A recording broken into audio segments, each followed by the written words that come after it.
Welcome, everybody. I think we might be ready to go. Wonderful to see such a full room this afternoon. I am Kate Theophilus. I am Research Development Partner here at Westminster and part of the Black History Year Steering Group. And it is my absolute honour today to introduce two brilliant women.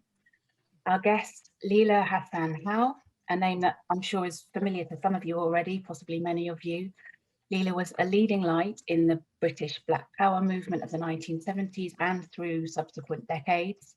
As a member of the Black Unity and Freedom Party, the UK's oldest Black Power organisation at the time, Leila was instrumental in organising and leading, notably demonstrations such as the Black People's Day of Action, a protest march in response to the deaths of 13 young people trapped in the New Cross house fire of 1981, and the largest demonstration of its kind at the time.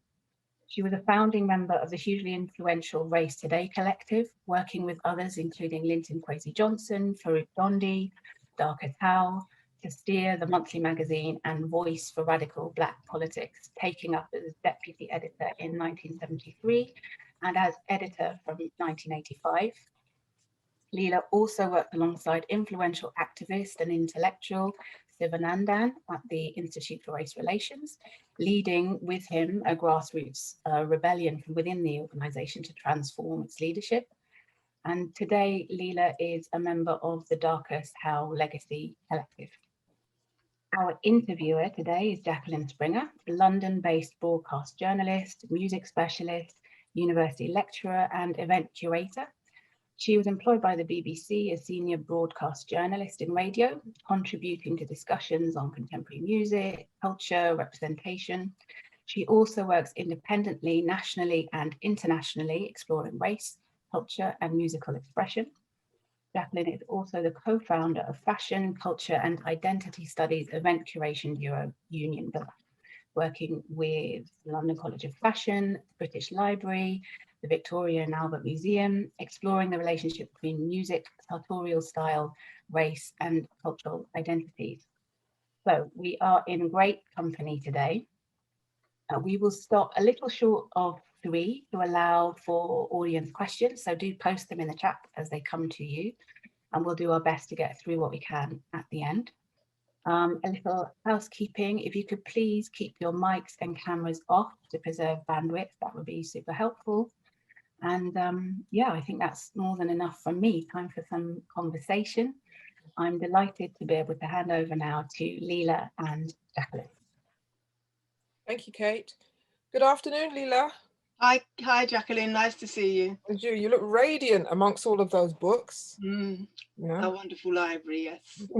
Okay, let's talk about you. Let's talk about Britain. Let's talk about colonialism and history and hatred and oppression, and try and find some glimmers of light within all of that. Can we start by talking about you as a child? That your father from Zanzibar was living in the United Kingdom and met your English mother, white English mother, and made a determination.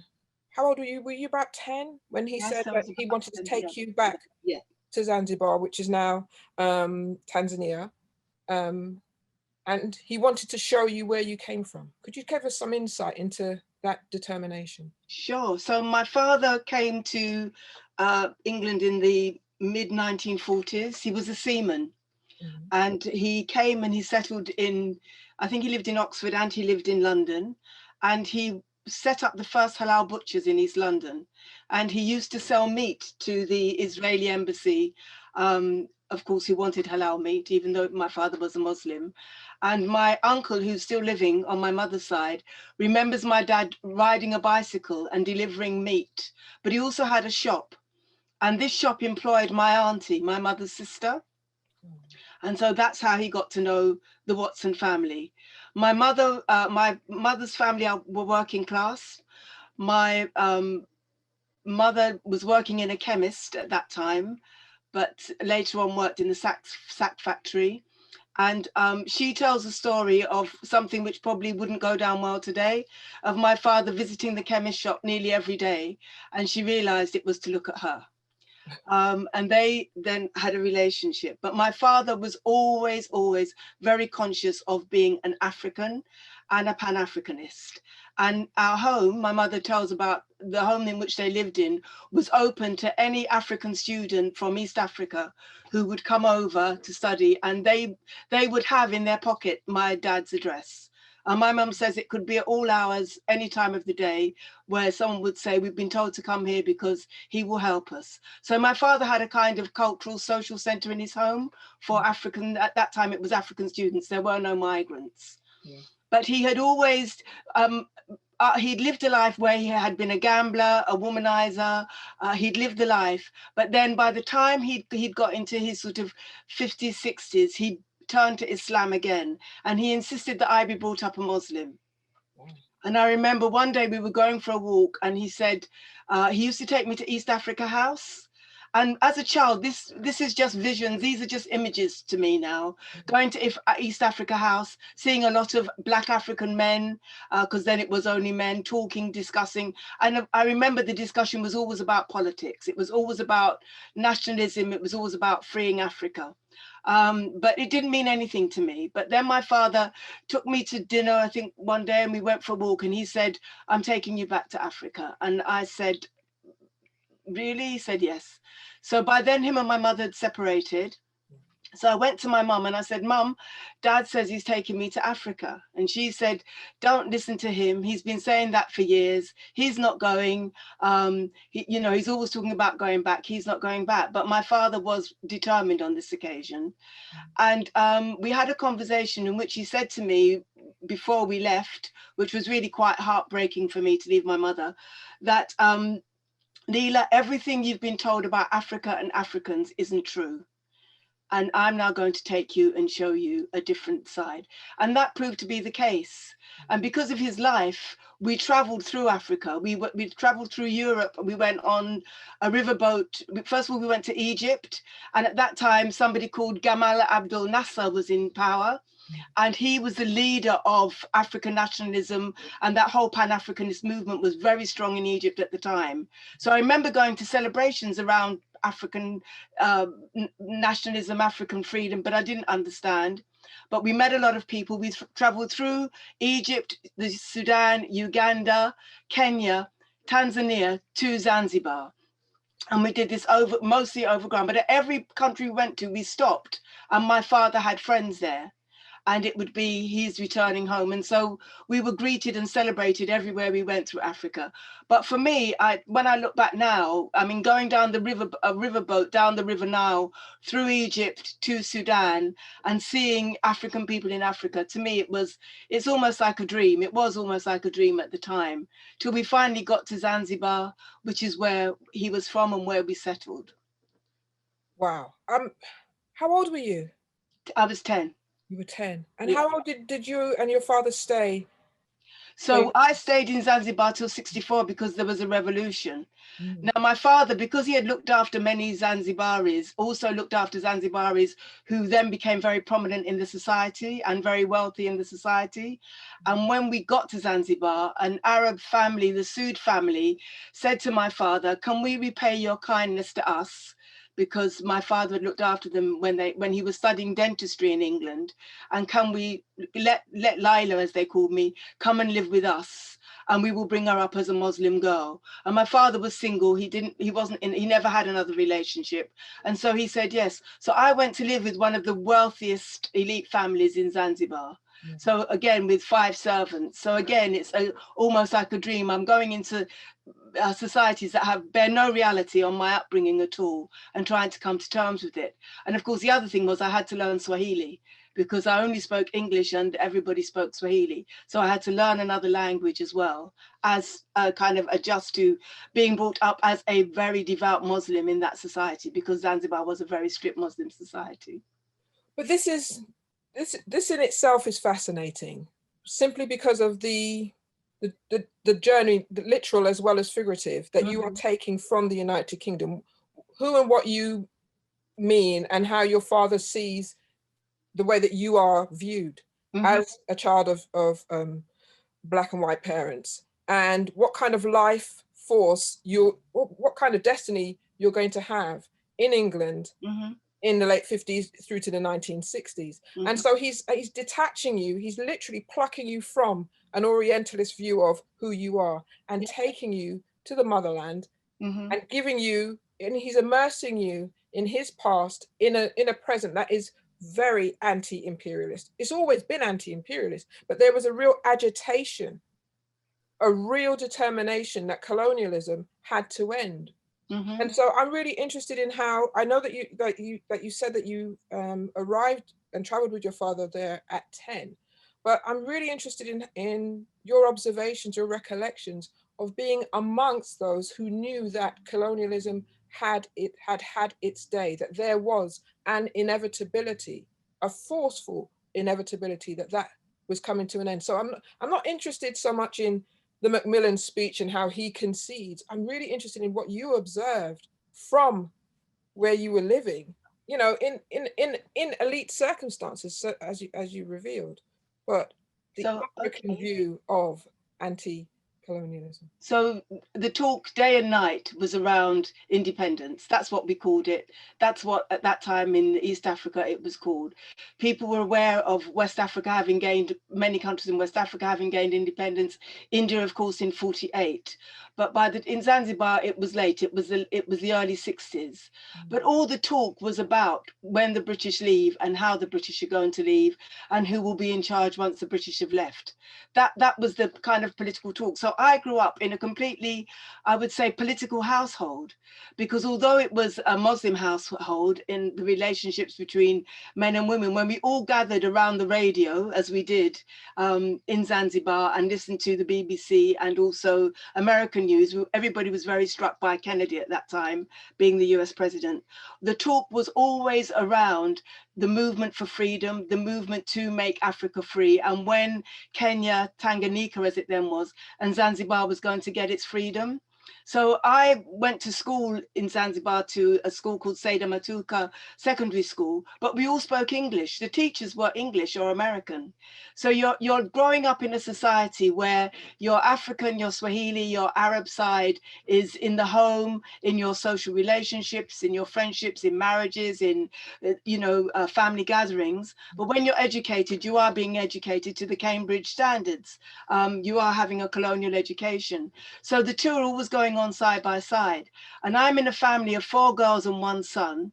And the ambition of all of that family was that they would all study abroad, that they all had to be educated and pass their exams, the Cambridge exam, in order to be able to pursue careers abroad. So you have 2 things really. One, the desire to be part of colonial society in terms of an education, but on the other hand, the desire for freedom, that we can't have the British ruling over us in this way, determining who we are, what we do, our government, our taxes, our laws, all being done from Britain. So you have both. So you have a big nationalist movement. And in Zanzibar, because of the makeup of the population, at that time, the nationalist movement was both African and Arab, because the Africans and Arabs at that time both wanted the same thing, which was the British out. The revolution, which maybe we'll come to in 64, is when the British give power to the Arab minority, and the African majority, in a violent revolution, take control back from the Arabs to run the country themselves and to join with Tanganyika and become Tanzania. But at that time, the anti-colonial movement was Arabs, Indians. There was a large Ismaili Hindu population in Zanzibar. So it was Arab, Indian, and African, all with a strong desire for independence and to get the British out of their country. Oh, I'm almost speechless, because all of this is seeping into you. Yep. As you're maturing. You said that before that you were missing your mother. You know, you have a decade of life as you've known it, but this second decade, as you enter it, you know, especially as you mature, it's formative into the work that we now know that you went on to do. Yeah, absolutely, yes. I mean, it's easy for us to look back on it, but I'm thinking about the complexities of knowing that, you know, as you mentioned, this contradiction of you have to be educated to a Western standard to have a life chance, but the life chance infiltrates and denigrates your own indigenous identity, taking away religion, ranking religion, stratifying identity, and so on. when did you leave? When did you return, and why? Revolution, yeah. So the revolution happened. The Revolutionary Council took power. We were living in a very large house, so we moved to a smaller house, and we would hear, unfortunately, well, not unfortunately, but that's the nature of revolutions, because ours was an armed revolution, that people were being killed and that some women were being raped. So we lived in fear. And I tell everybody, it's hard to believe now, but I did not leave my prayer mat. I just prayed to God to please spare my life and to spare my family's life so that we would be able to live. And so when the knock came at the door with two men with rifles saying that they wanted to speak to me, everybody believed that something was going to happen to me, that maybe I was going to be shot. But I was taken to the Revolutionary Council headquarters, and the men there handed me a telegram and said, could you explain this? By then, word had been given to my father that I'd been taken by the Revolutionary Council, and their headquarters were in a sports stadium. And it was a telegram from my mother, and on it said, get on the next flight out of there, you will be supported, Mum. So they asked me what it meant, because they were very nervous about, as you know, maybe I was an agent or some kind of message was being sent. And then my father, and then they said, oh no, she's Ramadan's daughter. My father was called Ramadan Hassan. This is Ramadan's daughter. And as soon as they said that, everybody, because my father was known in the society for, and what he had done for so many people who had come abroad, they just said, okay. So and I said, it's my mum in England. She wants me to go back to England, and she wants me to get on the plane. And they said, okay, you can go. And so that's how I got out. But my mother tells a story that when they went to the Foreign Office here, and she said, could I leave with all the British nationals who were being evacuated? They told her no. And she said, but my daughter was born in Britain. And they said, it doesn't matter. Her father's a Zanzibari. And so she doesn't qualify for the status of being evacuated. But if you pay her fare, we will guarantee that she gets on the last plane that leaves. And my mother scrambled the money with the support of her sisters and her aunties, the whole family club together, and they raised my fare for me to be able to leave Zanzibar and come back to England in 1964. So the opportunity for you to be rescued in that way relied upon my mum, on finances. Yeah, money, absolutely. Absolutely. This is breathtaking. Gosh. So on your journey back, on your return home, I'm very interested emotionally in the conflict of what you were leaving behind. Your father remained, yeah, and the family that raised you, and you return to Britain in after how many years? 64. So after 5 years. So you're in the about 4.5 years. Yeah. You're in the flush of your adolescence, and you're back with your mother. Yeah. You've both changed. Yeah. And it's my understanding your mother had remarried in that time. She'd remarried, yeah. She'd remarried somebody, and ironically, his job was loading sugar at Tate and Lyle docks. Yes. East India docks for Tate and Lyle. He worked for Tate and Lyle. Yes. So you're being ping-ponged across the histories and the horrors of colonialism. Yeah. Continentally, internationally. How did you relate to your mother and your place in the United Kingdom after all that you had actually seen in those 5 years? Yeah, so when I came back to East London, to Plaistow in East London. Anybody who knows, it's not the East London of today. That was one of the most deprived areas. West Ham, East Ham, Plaistow. Came back to Plaistow. My mother was working in a sack factory. My stepfather was working in, as I say, loading sugar for Tate and Lyle. So to a complete working class existence. And also believing, as I did then, that I was also a devout Muslim. I say believing because I no longer practice Islam. So you've got this Muslim girl coming back to East London in '64 when the huge swathes of immigrants are now coming into the country, West Indian and Asian, and they're coming to East London. A lot of people settling East London because Ford's plant was there, and a lot of West Indian workers went to work at Ford's, the transport industry. So you have a lot of migrants settling in East London. And so it was, the discussion amongst my family was hostility to immigrants. So that was one thing which took me, was like, oh, right, that whole colonial mentality of inferior people not only coming, but also coming now to take our jobs. I had my mother, who was trying to adjust to the fact that she could see I was clearly from another world, another reality, but also very bright. So when I went to school, I went to Plaistow Grammar School. So I was taken to a grammar school. I did some tests and they said she's going to a grammar school, not one of the secondary moderns, because when I grew up, it was secondary modern or grammar. So I went to a grammar school, and she just hoped that everything would settle, but it didn't. All it was absolute conflict and mayhem in our house, because every time my stepfather spoke, it would be a major row between me and him about what he was saying about immigrants, about Black people, about you know, the country generally, about why these people were coming here, about the view of Africa and Africans. So it was just conflict. And when I went to school, it wasn't much better either, because there were only maybe three Black girls in the school. And we were completely ostracized. Nobody would play with us. You could have a lesson. And I always give this example of sitting in a geography lesson and a child, one of the students putting up their hands and saying, Miss, it isn't fair. My dad says they're coming here to take our jobs. Why is this being allowed to happen, Miss? My dad, and we're all sitting in the class. And this is nothing to do, this isn't a class on, they didn't even have them then, on politics or society. This is a class about geography, looking at maps. And people are talking about it. So the discussion about immigration was really very strong at that time, really strong in the society. Of course, later on we go on to have power in that, but at that time it was just pure hostility. And I said to my mother, I can't stay at school. I can't stay there, Mum.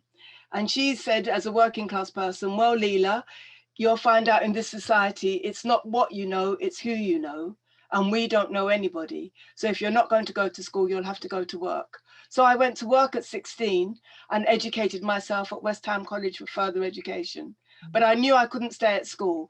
There was something in me which was extremely proud to be, you know, part of the African nationalist movement. And there was no way I could sit. And I was only at that time 16. I didn't have allies. You know, the three Black girls didn't club together and say, we're going to fight them. It wasn't like that. You were very wary of each other. And so I knew I couldn't stay at school. So I went to work. So educationally and socially, you're an autodidact. You charted your own path based on absolutely. And you've got the love of a mother who sent for you, who wanted you home, who married a man who hated people who looked like your father and presumably hated you. See, this is the dilemma. And I always say to people, I've spoken to other people who've grown up like me, that when you grow up with a white mother, Black father, or the other way around, the family love you. Everybody loves you. So they went to a working men's club in West Ham, the West Ham Working Men's Club, where Black people were not allowed. But I would turn up and there'd be a thing at the door and it would be, oh no, that's Leila, that's Lily's daughter. And so in you go. So there's that, you're in a family that absolutely loves you. I wouldn't say my stepfather hated me at all, no. But what he couldn't stand was my attitude. And it was very much, and my mum and I talked about it later in life, and she just said, oh, Leila, if I'd known then what I'd known now, it would be different. But none of us knew, you know, everybody was just reacting to their circumstances. Yeah. So no, I mean, I was, to this day, I'm absolutely adored in my family. They all love me. Partly, I think, because I was different, and partly because I always stood up for myself. And working class people like people who stand up for themselves. Well, they did then. There was very strong working class family that I grew up in. They weren't a weak working class family at all. They believed in their rights. They believed, you know, in pushing forward. So they kind of liked that about me. So no, I was completely loved, but I was different. I wasn't like the rest of them. And that's really what you have to kind of fight against, because you know you're not different. You are like the rest of them. Do accept my apologies, but no, that's okay. That's okay. I'm really interested in how your intelligence, your inherited identity, how so much of this drives you on professionally into the bosoms of literature, into the career that you eventually had. I think too little is made of the role of television and broadcast journalism that has an Orientalist lens, but those who have the intellect, the insight in being able to look through it. So when footage of the Black Panthers are being beamed, with them holding guns, with the berets, with the fatigues. The idea that these young men and women are a threat, the willing reluctance to actually explain what Black power is, because it's always seen through the prism of white power. White power is to suppress. Black power is to have self-determination. The very self-determination you spoke of when in the pro-independence and Pan-Africanist movement. So I'm really interested in how you saw through the stereotype and the hyperbole regarding the misreporting regarding the Black Panthers, and you saw something in there that beyond fashion, which is so many of the mainstream would like us just to think that we fetishize. But that you saw an out for your intellect and your determination as to change the way that you lived and to have people understand that this cannot continue. And the role that, so can I ask about not only the visual impact of the Black Panthers, but also the literary impact of writers like James Baldwin? So for me, I would say growing up in my mother's house, which was from 16 to probably, I left home quite early actually and went to live in a flat in Russell Square, which is another story. But the thing that saved me was reading. If I did not have my books, with all of that was going on around me, if I did not have James Baldwin, if I did not have the early African literature, then I can honestly say I don't think I would have survived. And I really took refuge in my books. I was a solitary child, and I just read. And I read newspapers. I read the Daily Telegraph, because the Daily Telegraph, although it was right-wing, had big international coverage. If you wanted to read about Africa or any part of what was then called, the Third World, you read the Telegraph, because it gave you stories. Otherwise, that wasn't in the newspapers that working class people read. So it was reading that. But I always tell people that one of the things that spurred me on was exactly the visual that you've talked about, and it's Oakland, is my memory, it could be wrong. It's Huey Newton on a bridge at Oakland with guns, facing off against the police and saying, this killing and the way you are, these racist murders and the way you treat the Black community has to stop. And I can still see that image now. That's an image that will always stay with me, as will my reading of Baldwin's Another Country and The Fire Next Time and that literature. So that in a way is what kind of saves me. But because of reading the Telegraph, I get a job at the Institute of Race Relations in a clerical capacity. And it's in the Institute and meeting Sivanandan, who underneath the nose of the colonial people who ran the Institute is building up a library that has every single liberation newspaper, pamphlet, journal, all the books that are now coming out, a radical journal called The Black Scholar, which were Black intellectuals and academics writing in a radical way about the Black movement. He is building that up, and it's access to that and discussions around that that really shape my political views of what's going on. Fantastic. But you were the one that made a determination to work at the Institute of Race Relations. Yeah. And you do this in a climate where in '65, that's the very first time in this country that race equality legislation is introduced, under the Race Relations Act, and it's updated years later. But it's within that period that you make a determination to work for this organization. Yeah, 68, 69, I go to work at the Institute of Race Relations in 1969. And in the Institute of Race Relations at that time, what you've outlined is just what's being discussed. You're having members of the Labour Party, you're having other political people coming into the Institute and discussing the first legislation, discussing the Race Relations Act. It's those early people who are trying to form, and the Immigration Act, the first discussions about how to curb immigrants coming into this country. I'm party to, in a way, to a lot of those discussions, because the Institute of Race Relations is a resource for a lot of these people. So they're coming in, and so you're overhearing the discussions of the establishment, as well as knowing about all the liberation movements that are going on at the same time. So it's almost like a cake where there's something happening, underneath to actually change that. And and that's what happens.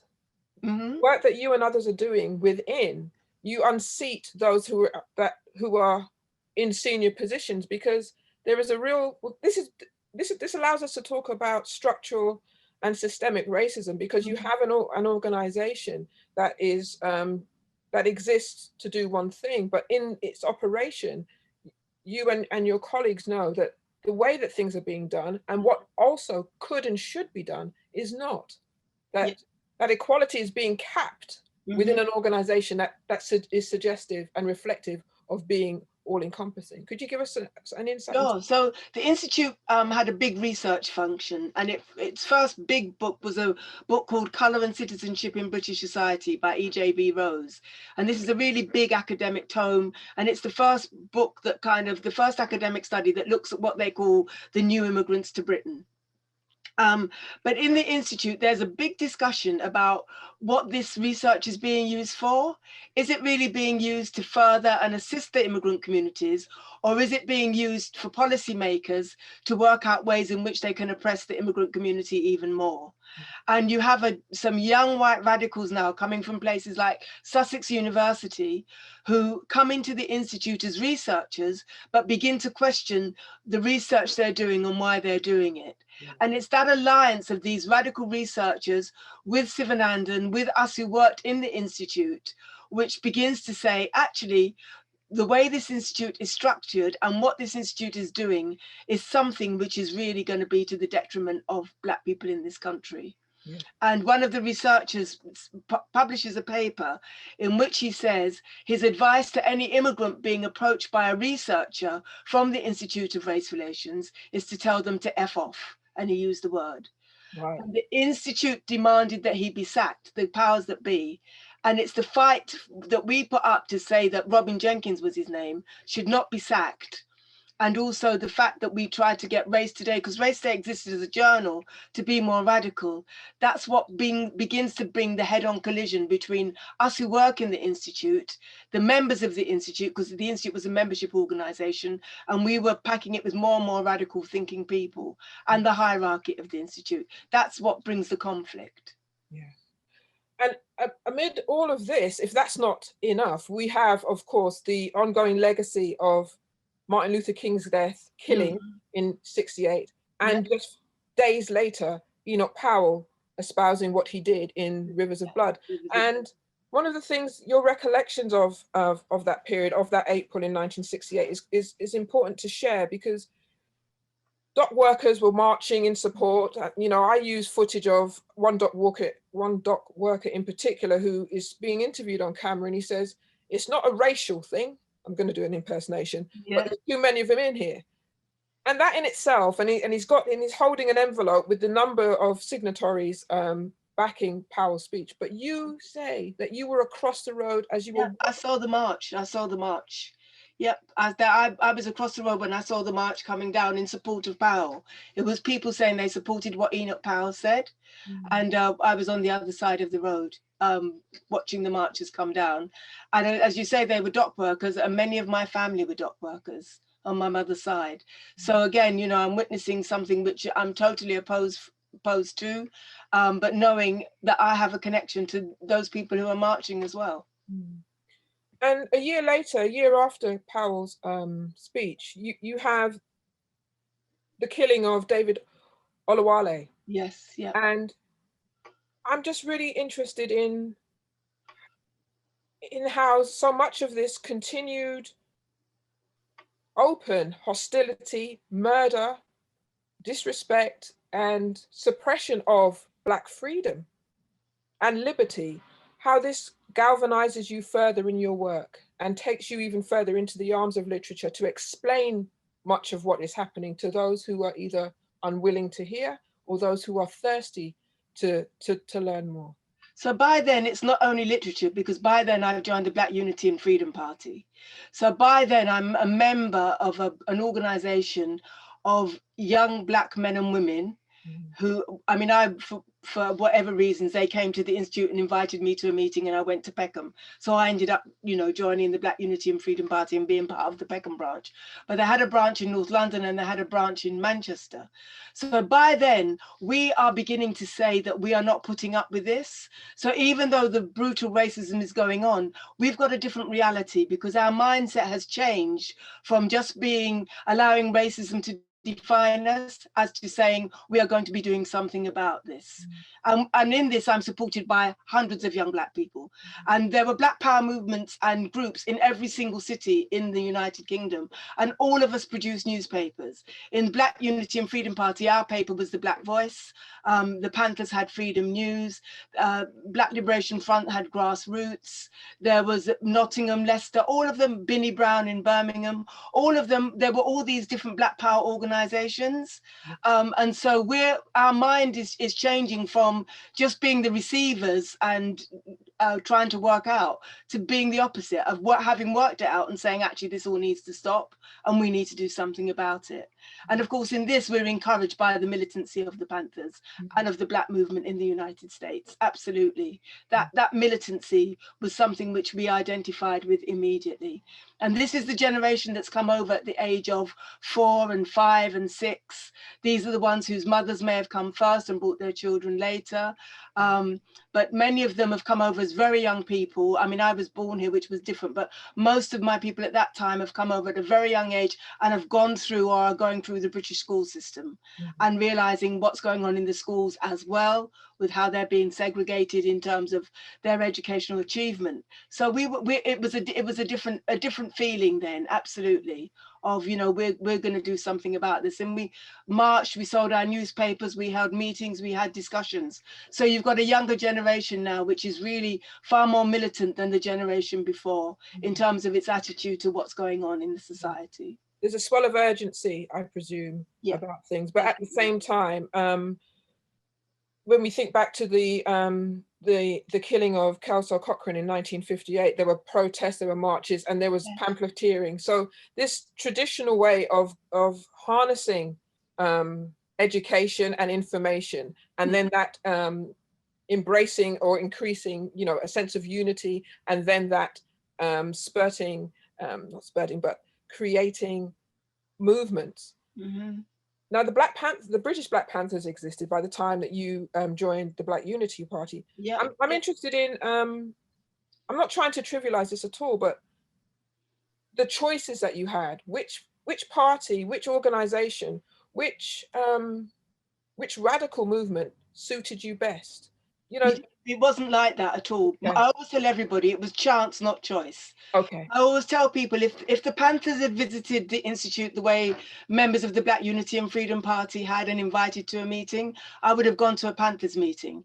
Tony Suarez from the Black Liberation Front used to come to the Institute as well, but he didn't invite me to one of his meetings. It was a brother called Brother Dawkins, I always remember him, and he started to talk to me, probably trying to chat me up as well, but he started to talk to me and he said, you must come to one of our meetings. So I said, okay, I'll come. And I went to a meeting on New Cross Road in Deptford. So I always tell people it wasn't like that. It wasn't selecting. It was, a lot of it was your physical location.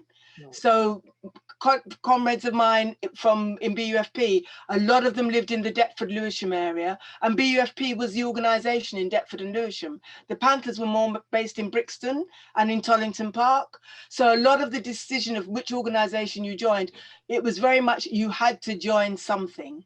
Right. You felt you had to do something. And so you looked at which organisation there was. You didn't do a critique of organisations by any stretch of the imagination. But I think what also has to be said is that most of the organisation adopted a lot of their programme from the Panthers in the United States. Yes. So it was we all had modifications of that, the 10-page programme that the Panthers had. All of us had that. All of us had that. Right. Thank you. In our discussions prior to meeting today, you know, we talked. I told you how interested I was in the hierarchy of thought. You know, the learned. Those are the learned that we sit at the feet of, and CLR James was one of those. Claudia Jones and others, Du Bois, etc. Yeah. I'm really keen to paint, for you to add color to the picture of having somebody like CLR in your midst. You know, he was your husband's uncle, and he was Darcus's uncle, and he had a determination, you shared, that there should be a publication around which a movement should be based. So what you were just talking about there, that, you know, there was a sense of obligation and and clear compulsion that you should be a part of something, because life cannot continue in the way that it was in the 60s and 1970s. And CLR felt that that any movements could be wedded around a publication, and that publication could continue to educate and illuminate the minds of those that subscribe. Can you tell us about that and how that takes the form of Race Today? Yeah, sure. So as you say, so CLR in the United States, in his work, CLR had lived in America. We know he was part of the movement for colonial freedom in Trinidad, but he'd also lived in America, and he'd also been to the Deep South and worked with sharecroppers. And he came up with a theory about a small organization around a newspaper. So Race Today was never a mass movement organization. It was always the idea of a small organization around a newspaper, but that the newspaper could be a vehicle for the views of a wider movement and the wider population. And that's what Darcus did when he decided to take Race Today to Brixton and build a radical collective around the journal. That was definitely from CLR. That's CLR's theory. Yeah. And so what we did as a collective was we educated ourselves. We had study classes. We studied CLR James's book Nkrumah and the Ghana Revolution, because that was to give us a view, which you've touched on, about the colonial legacy, that the immigrant population didn't come alive in Britain. It wasn't British based. It was born somewhere else, in Africa, in the Caribbean. So we discussed Nkrumah's book, Nkrumah and the Ghana Revolution. We, of course, in the Black Power movement, which we've skipped over a bit, reading was, and study groups were absolutely the thing that everybody did. We read avidly. We read Fanon, The Wretched of the Earth, Black Skin, White Mask. We read all the Black Power literature. We read Malcolm X. So reading, again, in the Black movement is something which is really, really not encouraged. It's like a hunger to learn. We wanted to know about Black struggles just internationally, really. So we read a lot, as well as reading a lot of novels. So political reading is something which we did. But when we get to Race Today, we have a much more focused point, because we say Race Today is going to be based within the working class, and that Race Today's leadership will be the working class. And that means that in terms of our knowledge and understanding and what we put forward, is that it's going to be informed by what working class activity is doing. And we're at a stage in British society where we're moving from immigrant to having a more black British, if you like, presence here.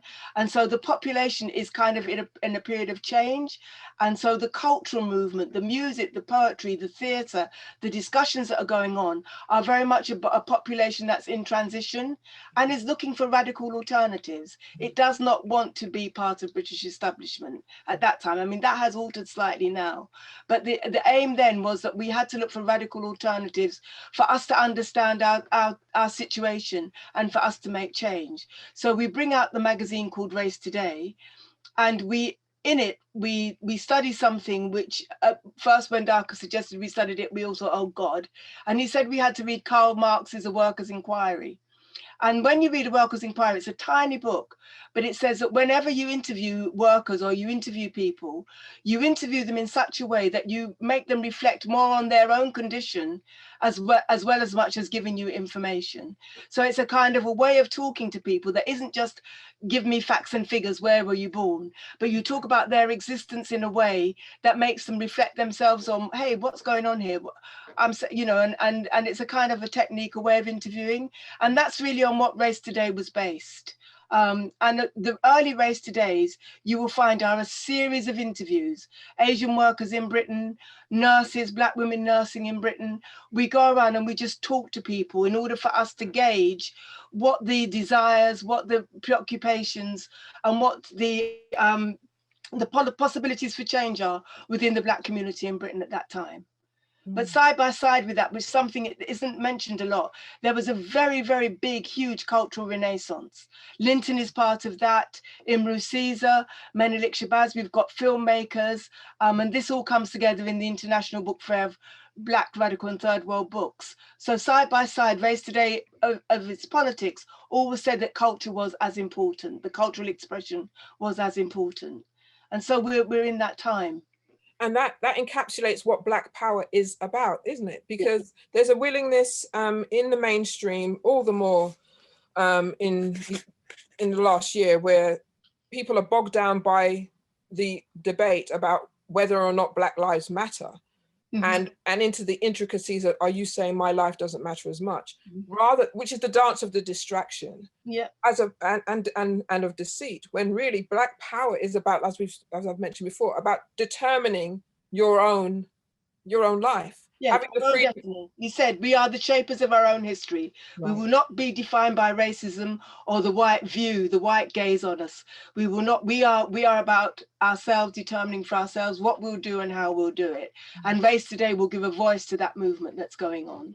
And that's why the publications, the art, the music, the the independent cinema, even in its infancy and as it flourishes throughout the 1970s, it all exists to shine a light back inwardly, because outwardly the stereotypes are far more readily digested, because the perception of what constitutes power has historically been read through the way in which white power is exerted, through imperialism, through colonialism, and through that suppression. So the idea that Black power, as encapsulated in fearfully by seeing the Black Panthers with guns, they too are American citizens and have the right to bear arms. But somehow that right is a threat to the very establishment, in the same way disseminated here, that the Black or non-white presence is a threat to stability. One of the legacies that among the many legacies that you have granted us is the work that you've done in relation to the New Cross fire, and seeking to have justice for those young children and young men and women who perished in a fire, and the inquest of which recorded an open verdict twice. There are obviously, for many, some parallels with Grenfell in the slow march towards any kind of accountability by those in positions of power, that a delay in understanding, a delay in urgency, a delay in really even considering the sanctity of life and those lives lost. Could you take us through how it was in, not only in the Race Today offices, but emotively for you? So sure. So the day of sure. So you probably know it's the 40th anniversary of New Cross. So there's been a lot of interest in this. So I have been asked by quite a few people about New Cross and its impact. And my memory is that it was a series of phone calls that we got that told us about the fire. But we had a meeting anyway in North London with the Black Parents Movement and the Black Youth Movement, which Race Today was in an alliance with. And it's from that meeting that Darkus and John LaRose go down to the area to find out what has happened. And then, of course, we get the reports that the police in those stages had said that it was a firebomb, that a firebomb had been thrown into 439 New Cross Road, where a West Indian birthday party was taking place. And at that stage, 13 young people from the ages of 16 to, I think, 19 had died, and there were others still in hospital. So the feeling in the area and the knowledge already was that this was a racist attack, and that so many people had died. And then the other feeling that was coming up was actually nobody's talking about this. Although the fire's being mentioned, no one's talking about the horror that it's young Black West Indian children who have died. The authorities aren't saying anything, the press aren't saying anything. And so we call a meeting. A meeting is called on the Sunday after the fire, on the 20th of January. And we expected maybe 40 or 50 people to turn up, and 300 people turned up, and they'd come from Birmingham, they'd come down to the area. So the news is spreading now throughout the Black community in the country about. So remember, this isn't social media. You have to remember, this is phone calls, this is people talking to people. We're getting no publicity, no media interest of any kind. So we're doing it all ourselves. We call a meeting, 300 turn up, and at that meeting the New Cross Massacre Action Committee is formed, and Darkers and John, and in the collective, in our discussions with the Alliance, Darkers and John describe it something as a people's assembly, which is also a very Jamesian thing, which is that everybody will have the right to speak, everybody will have the right to give their point of view, and at the end of it, we'll have a consensus. It won't be a vote, we'll have a consensus as to the way forward. So these meetings were very, very democratic, and some of the views were more left field than others. There was a lot of hostility to white people. There were some people who felt it was very much, you know, it should be a black only march, others who didn't. But we had lots of week after week there was debate about what we should do, and the decision to hold the Black People's Day of Action on a Monday to disrupt Britain, to disrupt London as much as we could, that was the reason for the Monday demonstration. And also that the march would not be the traditional left-wing march of going to Trafalgar Square, having a speech and going home, that we would march through London. We were going to march right over Blackfriars Bridge into Fleet Street, Oxford Street, go down low. We were going to disrupt the whole of London because we felt so strongly that this was an absolute, complete and abnegation of justice and fair play in British society. And so we had to make our mark. And for 8 weeks, Race Today was the headquarters. Darkers travelled the country. People organised meetings for us to speak at, or we asked different community groups that we knew to organise meetings. I spoke in 3 or 4 meetings myself in and around London and in the Midlands, and we were mobilising for the Black People's Day of Action, which we did. And side by side with this, I have to say there was a parents' committee, and the parents' committee was around the inquest and the fight for justice, also burying their children. So our political kind of work was both with the parents as well as with the political mobilisation for the Black People's Day of Action. Yes, it was collaborative, and the sheer numbers of people, I don't know if any of those watching had the opportunity to visit Goldsmiths University. I think it was in 2017. They had images provided by the academic Von Rare, who was there on the day. And, you know, we're talking about nearly 20,000 people. Yep. Some people say more. They say the police underestimated, but... Which they have a habit of doing, apart from Carnival. Yeah. Right. Yeah. I wanted to read something to you before we go to questions, if I may. It's by... Can I just say, Jacqueline, I didn't mention the big impact all the Black women writers in America had on us. Oh, yes, please. Because outside of that kind of third world understanding of colonialism and imperialism and capitalism, the big impact on a lot of us was Toni Morrison, Ntozake Shange, Alice Walker, Toni Cade Bambara, Maya Angelou. I mean, they become required reading as well as those books came out. They were also part of our hunger for knowledge and understanding. Yeah. And so we did a lot of reading of those authors as well. But I'm thank you for retreading that, simply because we tend to presume that in protest movements, because you have a fixed agenda, you know, within the movement, that there isn't elements of stratification and battle within movements on the basis of gender, of course, as well. How did you navigate any sexism within any of the movements that you were working with? So the thing is, I say to everybody, because I have to be historically honest, and I have to say that when it came to action and what people should do, the decisions were never made on the basis of sex, ever. I don't recall any time in Race Today or in BUFP where we were told, say, a mother would come to Race Day offices and say, my son's just been beaten by the police and taken to Brixton Police Station. I don't remember a discussion in Race Today saying who should go down there. Should it be a man or never? It was, okay, who's available, who can do what campaigns are you involved in, who's going to support, because we never felt we were helping people. It was always to support and help develop, who can support this, and then off you would go, and it could be a man or a woman.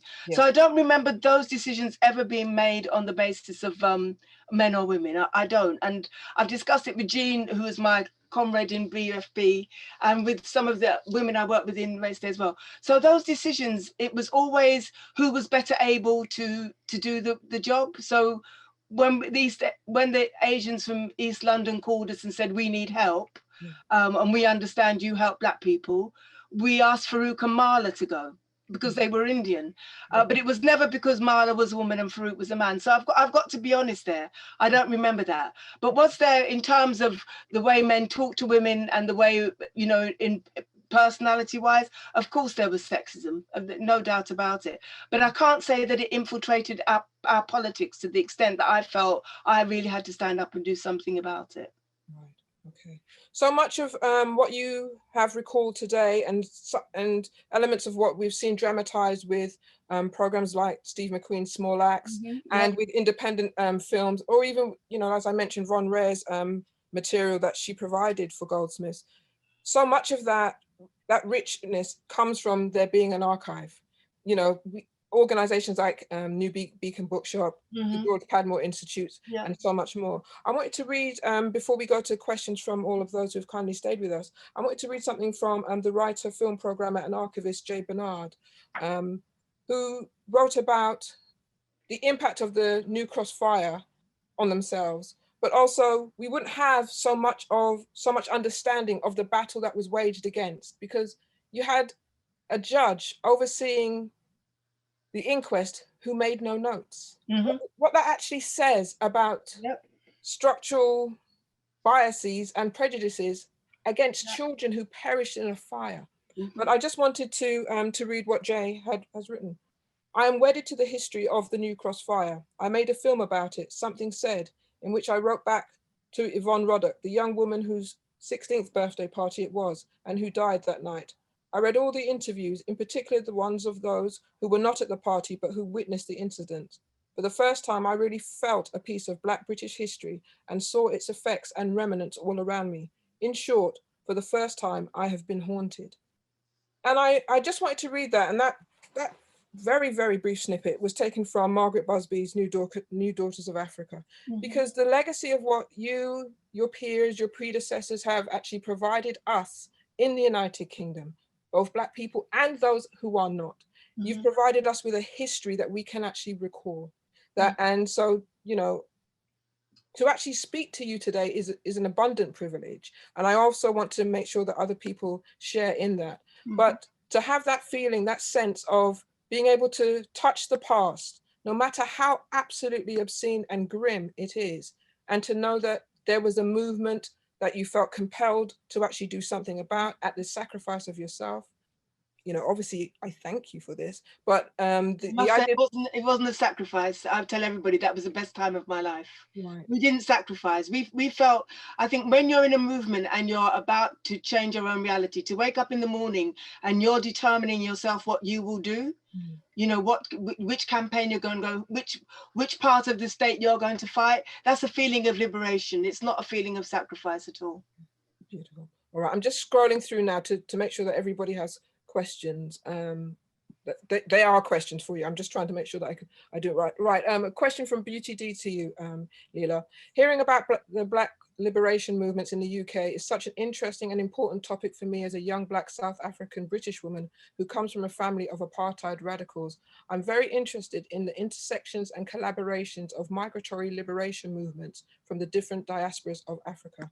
My question for you, Leila, is in your experience, how have these collective movements added to the Black liberation movement in the UK? And consequently, how have they helped form the Black British identity as we know it today?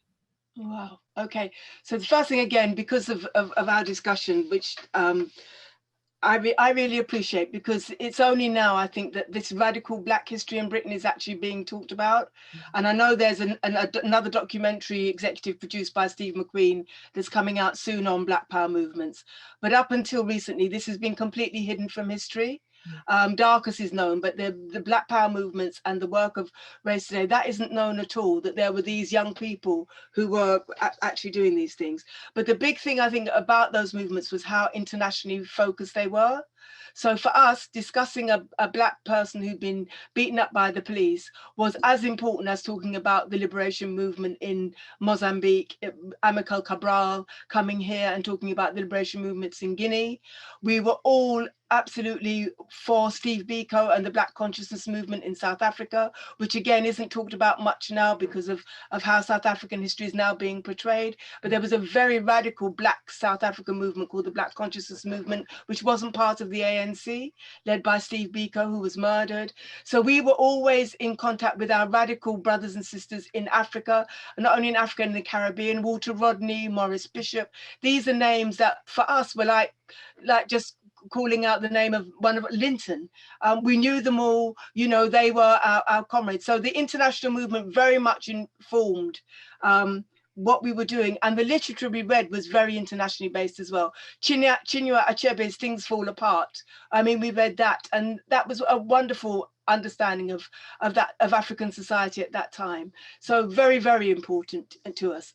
I mean, I'm pleased to see now, and I've said this, that when there were shootings in Nigeria, some young Nigerians took to the streets in Britain, because up until then, I hadn't seen that international connection that we all had. So we all demonstrated for Angela Davis's freedom. We picketed the American embassy when George Jackson was murdered. That kind of international connection I hadn't seen for a while. But I think with Black Lives Matter and with the population now growing up in Britain, I think that that's being resurfaced again. That's having a resurgence. Thank you. A question from Abigail to you, Leila. Do you think the Black community needs a campaigning newspaper, and would the Windrush scandal have gone on for so long if we had had one? So this is really difficult for me because I'm not really part of the social media generation, and I understand that communication is different now. I do completely. What I will say, and I always give this example, is that if Race Today had been around when those young Bengali girls had joined ISIS in East London, those 14 and 15-year-old girls who decided they were going to go to Syria and join ISIS fighters, if Race Today had been around, Race Today would have gone to East London, it would have interviewed the girls, it would have interviewed the girls' parents, it would have interviewed the girls' friends, and it would have tried to give a broader understanding of what was shaping young Bengali women who were born in Britain to be attracted to that kind of extremism. And that didn't happen. And what we have now, of course, is the awful thing of the girl and her baby and being in a refugee camp. There was no understanding within the community itself of the forces that were shaping that generation to want to do that. So that, I think, is missing. That kind of, in terms of an approach to things, social media didn't do that. Social media can't do that. So I do think, and I know some people in the Black Lives Matter movement who we're talking to are talking about, is there a need for another kind of radical journal to be talked about? But that's not for me to say, because I'm not an activist right now. But certainly I can see the difference in terms of what Race Today was able to do and achieve in terms of the current movements, most definitely. I think social media is fantastic for what it does, but that kind of in-depth discussion. And the other thing about Race Today, which COVID wouldn't allow now for anyway, but even before, is we would get to the offices at 10 or 11 in the morning, and we would be discussing politics, the news, culture, music, till 3 and 4 the next day. We had a way of developing ideas together. I don't know that social media allows you to develop ideas together. Thank you. From an anonymous user, thank you for your work, Leila. Please, could you talk about how the definition of Black has changed over the past 30 to 40 years in the UK? And also, did you work much with Southall Black Sisters? Yeah, okay. So in Race Today, when we used Black, we took it from the Panthers, and the Panthers said that Black was a political term. They always said that Black, and at that time, it really meant third world, people in the third world who were oppressed. So Race Today had members from the Asian community, from Africa, people born in Britain, and West Indians, and we all called ourselves Black.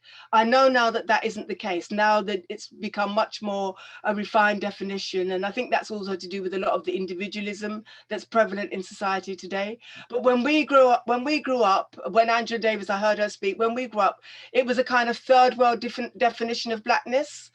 So a Palestinian could be called Black, an Indian or Asian person could be called Black.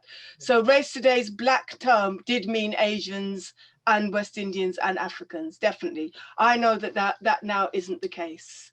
And I mean, that things will evolve. We knew Southall Black Sisters, yes, we worked with Southall Black Sisters as well, yes. There's one question here, but before you answer it, Leila, I want to just clarify a portion of it, because I think that it was my own delivery that led to something here. Can you talk more about the feelings that Black Lives Matter is no more than a dance of distraction, deceit? Oh. No, I didn't say that. What I said is that the interpretation that Black Lives Matter, is that part of the narrative, media deceit and dance is to distract you from the compelling fact that there is judicial and moral inequality in the death and the maltreatment of Black people. The dance of distraction, the dance of deceit, is to have you talk about whether or not Black Lives Matter as much as. That's the dance that distracts you from Sarah Reed dying, that distracts you from Colin Roach dying, it distracts you from so many people in our midst losing their lives via police contact and being put through inquests, their families being put through inquests that produce open verdicts or misadventure. So that's, Black Lives Matter is not a dance of deceit. It's the discussion about minimizing the urgency of the activism. That's what I was trying to say. But back to clarify, the question, the anonymous question asks, how should Black people attempt to galvanize against the public murder of our people? How should they galvanize? Well, you just decide to do something with others. I mean, my thing is that you just find people who think like yourself and you do something about it. It isn't difficult. You just have to have commitment and dedication to saying, actually, this is wrong. We're going to do something about this. And you will find whenever you talk to other people that there are many people who think like you. Black Lives Matter showed that. There are thousands of people who are opposed to what's going on in this society. And so you just organize and demonstrate and do what you can to make change in this society. I have another question here. It's from Josh. The Black Power movement in the United States was that of a culturally indigenous population, i.e. there is no American culture that doesn't include people of African descent, whereas the British Black Power movement seems to be defined as a movement of immigrants, albeit from within the empire. Do you think this distinction has presented additional challenges or opportunities for activists in the UK or both? I'm not sure I understand the question, because the one thing I will tell you, meeting Black Americans and talking to them, is they'll tell you they are as American as any white American. They're Black. And they have had a completely different history to their white American counterparts, but that they're American, believe you me. If any of you've ever had the pleasure of talking and meeting with Black Americans, they are very clearly American as much as they are Black. But of course, their history is different. I don't know that they're different struggles. I think for me, what really is missing, I wouldn't say missing, but the discussion of the colonial past, this thing of we did not come alive in Britain, that Black British isn't something that can be looked at without being looked at without its relationship to the countries of origin. I think that that's a discussion that really needs to be had, that we don't exist here in a vacuum. Many of the parents who came here came because the colonial movements didn't bring them what they hoped it would bring them, that the independence given power to elites, the Black middle classes that took power in these countries, didn't make their lives any better. That's why they came here. You know, they came here because they really were seeking better opportunities, because the movements that had kicked out the British failed them in terms of a better way, an economic solution that was a better way of life for them. We can discuss the reasons for that it's neocolonialism and who really runs the Caribbean and Africa even to this day. But I think you need to have we always had a big sense of history in our work, both in Black Power and in Race Today. We always had a sense of history. So we knew where we had come from, and that helped inform where we were going as well. So I think that's important. Thank you, Leila. I have another question. What do you think of the term BAME? That's from Nicola. Oh, I hate it. I think it was made by an institution. It isn't something that was organic from the Black community. I hate the term. I wish people would stop using it. I don't think it means anything. I don't think minority ethnic means anything. I just can't. I hate it. There you go. I love it. Leila, I asked you to do us the honor of selecting an item that you felt stood out in memory from the many pages of Race Today that you either contributed or, you know, and you later became editor of. And I was wondering if you could share that in conclusion. Sure. Yeah. Okay, so thank you very much, Jacqueline. Really, really brilliant discussion. I've really enjoyed it. Sometimes I'm nervous about how these discussions might go, you know, but thank you so much. And I must say, always in talking, I learn myself as well. I'm always, I gain insight as well into things we did and how and why we did them. So thank you very much. But the short story I want to share is in Race Today, one of the tactics that the British state had was to always try and silence Darcus Howe, who was the editor. So Darcus, as some of you will have seen in Steve McQueen's film, or may have seen from archive footage, was a very outspoken person on behalf of the Black community who never compromised. So Darcus never felt that his role in life was to get a position in any part of British society. And for that reason, he was always seen as a threat. They couldn't buy him off, they couldn't accommodate him. And so he was arrested in the course of Race Today's life of the 16 years that we existed, 6 times. And 5 of those occasions, because we had got radical lawyers to our side and we had taken the fight against the police on the street into the court successfully, we were able to mobilize campaigns, and Darcus was found not guilty on 5 occasions. On the 6th occasion, where he had defended himself against a white barrister who assaulted him with an umbrella, and Darcus punched him and the guy was floored and he was charged by the police, we had assumed that the outcome was going to be exactly the same as all the other cases. Mobilize a campaign, inform people, picket the courts. But when we got to the court, the judge told Darcus that he was very arrogant and he was sentencing to 3 months in prison. I wrote to Jacqueline, I can't tell you the effect of Darcus being sent to prison, the effect it had on all of us. I mean, it was utter disbelief. When the judge said, you're now going to prison, and they came and took Darcus out of the prison, our mouths were literally open, like, what just happened? Darcus has just been taken to prison. So I went to visit Darcus in Pentonville prison. He was there in his blue prison uniform, his striped shirt. I can still see him. And he'd sent a message via his radical lawyer, Ian MacDonald, that I had to smuggle him in some brandy. And in those days, you could do things like that. So I smuggled in a half bottle of brandy under my arm, and I wore a coat. And I went and I sat in front of him and looked at him. And he said to me, "What's the matter with you?" And I said, "Well, you're in jail. We failed, you're in jail." Oh. And he looked at me and he said, "You know what has to be done." And I absolutely knew, and I left that jail. We mobilized a huge national and international campaign, letters to the Lord Chancellor, as you did then, saying that Darcus had to be released. They fast-tracked his appeal to a week, and he went to the Royal Courts of Justice in the Strand, and of course was released a week later, was released there and then. So from a 3-month sentence, we got down to a week in jail. And the feeling when Darcus walked out of the prison, I mean, apart from the emotion of it all, it was a feeling of, yes, we did it, you can do this, and you can win. And that's what I want to say to people as the lasting thing. It is possible to make change. It is possible to do things. Please do not be disheartened. Please don't get yourself involved in debates that are unending on definitions.